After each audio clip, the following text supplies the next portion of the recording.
है वह 1 वोल्ट, ठीक है ना, विभव, ठीक है ना, या विभवांतर, ठीक है ना, पोटेंशियल डिफरेंस या पोटेंशियल का क्या अर्थ है, का क्या अर्थ है, ठीक है ना। हम लोग यह जानने की कोशिश करेंगे।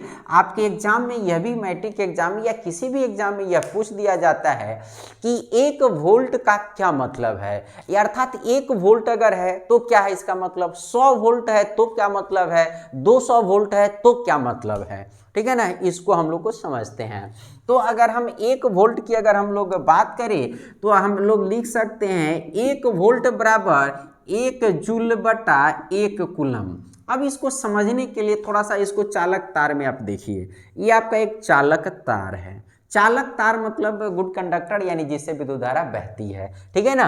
अब ये इससे क्या करते हैं कि हम लोग आवेश को बहा रहे हैं, अर्थात विद्युत धारा बह रही है। आवेश बहना मतलब विद्युत धारा का बहना।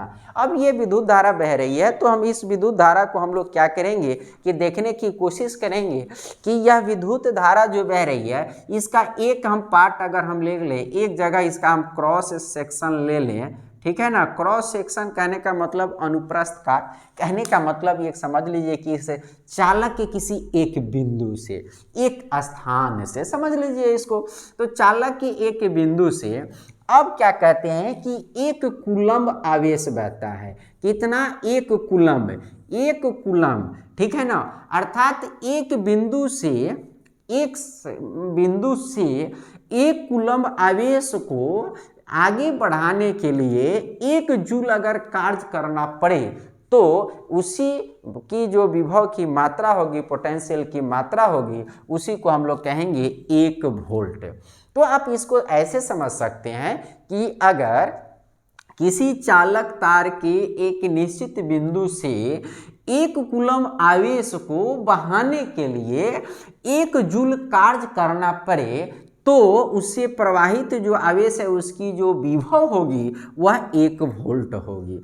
अब अगर हम 10 वोल्ट अगर की बात करते हैं तो इसका मतलब हो जाएगा कि 10 जूल बटा क्या है, 1 कूलम्ब। तो इसका मतलब क्या हो जाएगा, इसका मतलब ये हो जाएगा कि 1 कूलम्ब आवेश को बहाने के लिए 10 जूल कार्य करना पड़ रहा है। तो इस तरह से वोल्टेज का मतलब होता है। तो 1 वोल्ट का आप परिभाषा याद रखेंगे। ये ऑब्जेक्टिव क्वेश्चन अति लघुत्तरीय में भी मैट्रिक क्लास में, इंटर में पूछे जाते हैं और साथ ही साथ कंपटीशन में तो ये पूछे ही जाते हैं।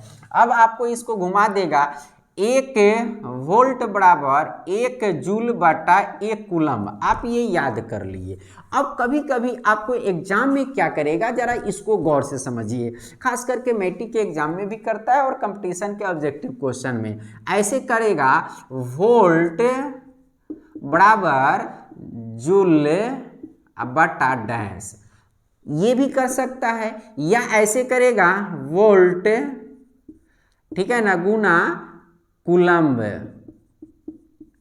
बराबर डैश, ये भी कर सकता है। या आपका ऐसे कर सकता है कि वोल्ट बटा जूल बराबर डैश। अब ये सब समझने की है, फिर यही है, इसी परिभाषा से सब निकल के आया है। आप जरा गौर से देखिए, यहाँ वोल्ट है, 1 वोल्ट 1 जूल 1 कूलम्ब है, तो यहाँ मात्रा को वोल्ट लिख दिया, ऊपर हम जूल लिख दिए, तो नीचे क्या हो जाएगा, कूलम्ब हो जाएगा, ठीक है ना। इसी फॉर्मूला से आ गया। वोल्ट लिख दिए यानी ये हम लिख दिए, और कूलम्ब यानी इसको हम इधर लाएंगे तो मल्टीप्लाई हो जाएगा, तो इधर बच जाएगा तो जूल हो जाएगा। और अगर यहाँ पर वोल्ट है और इसको हम क्या कर देंगे कि इसको इधर ले आएंगे तो बट्टा में इधर जूल हो जाएगा, तो वोल्ट बट्टा जूल, तो इधर क्या बच जाएगा, इधर क्या बच जाएगा, वोल्ट बट्टा जूल हो जाएगा, तो इधर क्या बच जाएगा, 1 बट्टा आपका क्या बच जाएगा, कूलम्ब बच जाएगा, ठीक है ना। तो इस तरह से इस फॉर्मूले को घुमाकर जितना भी आपका ऑब्जेक्टिव क्वेश्चन बनाने की कोशिश करें, आप उसको आप देख सकते हैं, समझ सकते हैं, अगर इस बात को आप समझ रहे हो तो।